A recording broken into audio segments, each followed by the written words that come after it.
logo que o Flávio Dino, né, então ministro da Justiça na época, ele assumiu essa investigação logo nos primeiros dias da sua administração. Isso é bem importante frisar. Aqui não estou enaltecendo assim à toa, porque a gente observa que houve um empenho na investigação a partir da entrada do Flávio Dino, a partir da mudança para o governo federal. O Flávio Dino, na época, ele assumiu para si essa responsabilidade de resolver o mais rápido possível o caso da Marielle e já colocou a Polícia Federal 5 anos depois para uma investigação de um crime tão complexo.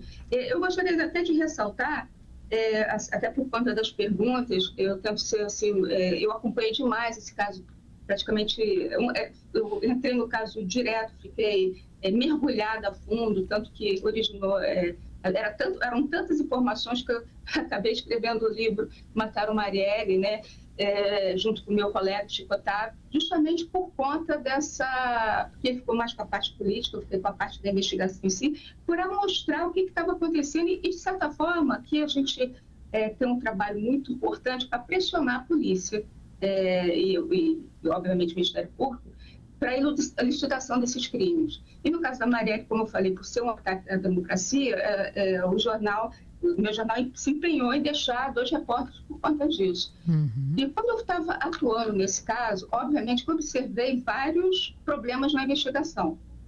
Por exemplo, tinham 2 testemunhas que foram cruciais no caso, que não foram sequer ouvidas, que não foram sequer identificadas no local. Uma coisa que é assim, básica, que é você estar no local do crime e já começar a pegar algumas testemunhas e verificar quais são as mais importantes, isso não foi feito. Isso já começou a chamar a minha atenção nesse caso. Uma semana depois, eu consegui identificar 2 testemunhas, uma delas era uma pessoa em situação de rua, que estava a poucos metros, que chegou a ver, inclusive, o assassino colocar a arma para fora do carro, para assassinar a Marielle e o Anderson. A polícia não chamava essas testemunhas, era isso? Qualquer pessoa normal ouviria ela e a polícia simplesmente ignorava, isso? Na verdade, a polícia sequer identificou, não sabia que tinha essas testemunhas. Ou seja, ela não fez o trabalho, o dever de casa, de voltar ao local nos outros dias para ver o que acontece. A gente, como jornalista há muito tempo aqui na área, a gente sabe também, qualquer pessoa sabe, que as pessoas têm uma rotina. Então, ir ao local do crime no dia seguinte, na mesma hora, no dia de semana, porque o crime aconteceu numa quarta-feira, num dia de semana, por volta de 9h15 da noite, é uma coisa que os investigadores têm que fazer. E eles não fizeram. Era uma coisa simples.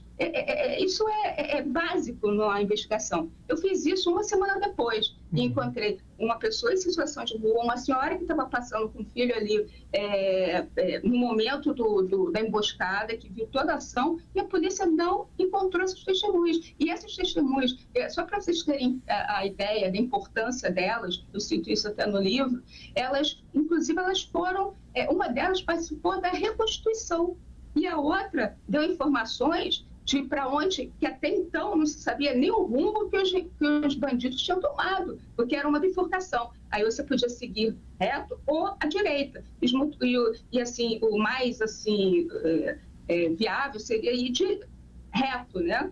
Seguindo o fluxo dos carros. Não, os atiradores, o atirador e o motorista do carro da emboscada, eles viraram à direita. E essa testemunha deu todos os detalhes, inclusive do carro, mostrou onde ficava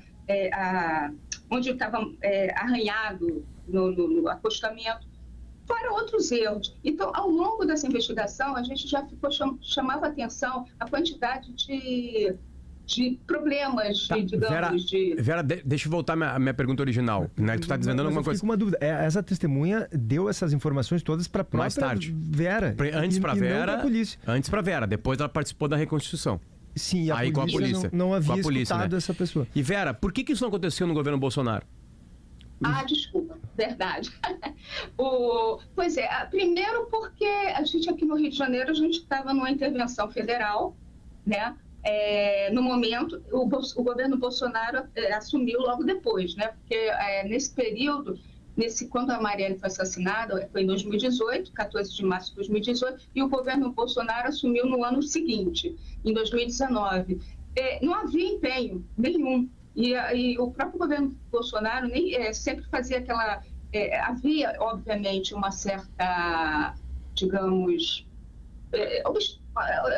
tinha certos obstáculos que eram impostos. Por exemplo, toda vez que se cobrava do governo Bolsonaro sobre o crime da Marielle, o próprio Bolsonaro dizia assim: vocês não querem saber quem mandou me matar, quem foi que me esfaqueou, entendeu? Então, ele desviava o foco da questão em si. Isso era muito estranho. Teve outras situações que também chamavam a atenção nesse período do governo Bolsonaro. Teve no dia que ele anunciou a saída do Moro, né, do governo, do seu governo, do ministro da Justiça, quando ele era então ministro da Justiça, ele chegou a falar, em vez de falar do caso em si, né, durante uma entrevista numa coletiva à imprensa para fazer esse anúncio, ele entrou o caso da Marielle, assim, porque eu mandei a Polícia Federal ir lá acho que ele estava em Mossoró ainda, em Mossoró, Porto Velho, para ouvir o Lessa, para saber sobre essa situação. Aí eu falei assim, o que ele mandou? E ele queria saber o quê? Por conta daquela história do carro, vocês lembram que isso foi bem vinculado na época pelo Jornal Nacional, que um carro, um dos cúmplices, né, no caso o Elcio de Queiroz, quando foi ao condomínio do Rony Lessa, que por coincidência morava no mesmo condomínio do presidente antes de ele ser eleito, ele então era deputado federal, houve aquela confusão de que ele teria falado teria falado com o Jair, era para o seu Jair. Então, por conta disso, durante essa entrevista com o Bolsonaro, quanto presidente para anunciar a saída do Moro, houve essa pergunta. Aí ele falou isso, eu mandei lá a Polícia Federal conversar com essa para explicar sobre isso, porque, enfim, isso ficou muito esquisito ele falar assim. Então, tá bom, ele foi lá. Por que ele não anunciou isso? Por que ele não disse qual foi o resultado dessa conversa? Ficou parecendo que era justamente para saber o que tinha sobre o caso, o que implicava contra ele, enfim. Eu acho que essas coisas são muito estranhas, mas realmente não houve um empenho do governo, na época do Jair Bolsonaro, para descobrir quem eram os mandantes, né? Perfeito. No caso Marielle. A última, Vera, só porque a gente também, né, tem tempo aqui para encerrar a entrevista, você acha que a gente ainda vai descobrir mais coisas desse caso? A gente tem aí, né, colocados e presos o delegado, o Brazão, agora quem tem mais um, né? Os irmãos, né? Sim. Assim, resumidamente,